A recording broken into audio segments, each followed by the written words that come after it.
welcome to the channel. We're here today with Solo Motor Yachts and Sea Ventures to have a look at this Merry Fisher 1095 which they've currently got for sale. Really nice dark blue hull. This one comes with a pair of Honda 225 VTECs, to excuse the wind. Swim ladder down there as you'd expect, and quite a nice little grab handles when you come on board. It's something to grab hold of. Usual cleats, deck shower, petrol input, and some neat places to actually hang your fenders on. Cleats, teak or synthetic teak deck. This is quite neat as well. This whole seat section here slides backwards and forwards, so you can gain bathing platform or gain cockpit space depending on what you like.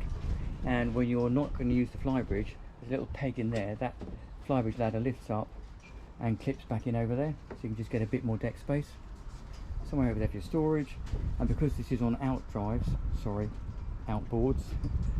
this space here becomes a massive lazarette. Let's have a quick walk forward before we go anywhere else. Oh, other thing is nice, side door. So if you're coming out of the helm, which is up there, and you want to jump ashore onto the side deck there, you haven't got to run your way around the side, which is quite nice. Just gives you a step over. The teak effect runs all the way forward. Nice high guardrails, nice and chunky. Side door to the helm position, which is always a winner. And then, as you can see here, there's illumination and access to the fore cabin. Bit of foredeck seating, which is becoming more and more popular these days. You see those backrests pop up, but obviously if you're going along, or you can put the one down that side, you could leave that one up, or you can put them both down. There's a locker under here. Oh, there you go, it's clever. Somewhere to put your cushions, or there's a canvas cover that clips over this whole area.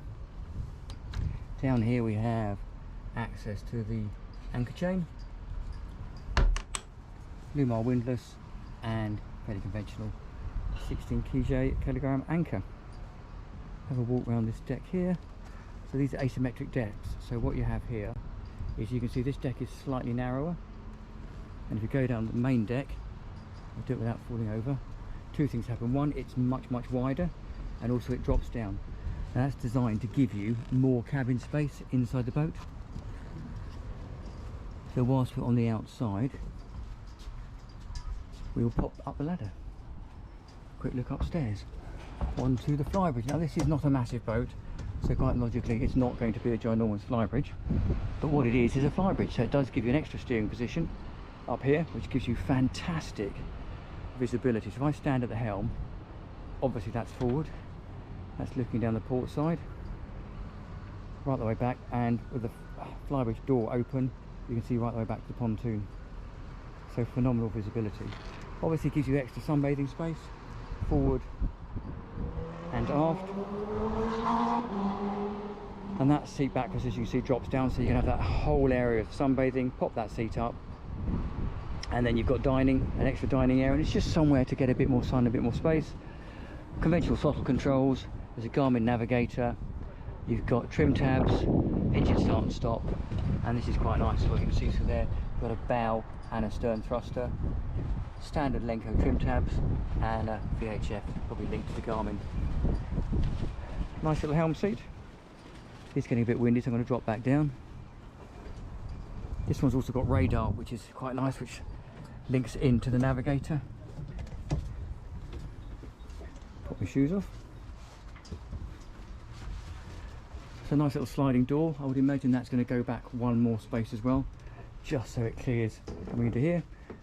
If you step in here, you can see quite logically we've lost a bit of cabin space because of that wider sidewalk, where on this side obviously we go right out to the edge, look, and gain a lot more cabin space. If I take a step back, you can see it's a really spacious cabin. Galley area on the starboard side here, lounging and dining on the port side, as you would expect. Sink, Kenyan grill, microwave oven down there. I suppose there's a fridge in here. Yeah, there you go, fridge in there. Now I'm guessing, but I'm pretty confident that obviously this table folds up to give you more dining space, but also folds down to give you another berth, and this seat here pops forwards to give you navigator or passenger seating. So if you're sitting there when you're going along, you can see forwards. Captain's chair, really nice, actually good standing position as well. So usual carling switches, trim tabs, love these, absolutely love these. Remote control, so effectively this unit here replicates that unit there. So I could go out the side door here, stand on the side deck and push both those buttons there and hold the boat onto the side pontoon. Release it and they'll come off. Now it isn't a hydraulic system, so I won't hold it there permanently, you have to hold your fingers on the button, but really, really handy. Repeat of the upstairs Garmin, then you've got Honda engine controls, your Fusion stereo, 12 volts, USB there, water tank, 2 separate fuel tanks, Garmin navigator, and a little step there. So it's a really good seating position. Actually, you can sit down, put your feet up there, stand up, and you've got, again, without the seats folded up, really good forward visibility and pretty good visibility out the stern. Look. So take a couple of steps back and you can see the lobby area. 2 steps down takes us into the lobby area, and a turn to port takes us into a sort of aft cabin, I guess. So the bed runs stern, little window ventilation, little seat, little wardrobe here, nice sockets with USBs in. So yeah, not a bad cabin, little bit of storage down there, and on this particular one you have AC or heating controls there as well, which is quite nice. Come back out of there, and also it is full standing headroom, and there's a massive glass panel in the roof to make it really, really light. A couple of steps back, we continue forwards. So again on the port side we have the one and only heads on board, so it's the day heads, pretty standard. Sink, window, and behind the door again nice but fully enclosed shower, so the water doesn't run and make your socks wet. Mirror up there. Back a step and forward takes you to the main master cabin as it is on this boat. Mid-centre berth, midline berth, but again really, really light. We've got these 2 windows that we looked at earlier. Well, one's a glass panel, that's an opening forehatch, and as you would imagine you've got the blinds that pull across to keep the flies out. You've also got these large hull windows which are becoming more and more popular on that side. Add that in with the mirror on a day like today, which isn't, it's a bit cloudy, it's a bit overcast, does give you a really light, bright cabin.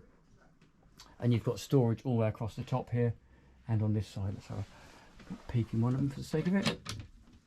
There you go, pretty standard storage. There is ventilation in here as well as the forehatch. You've got the opening ports, AC controller, or heating and ventilation, sorry, controller in there. There is no AC on this boat.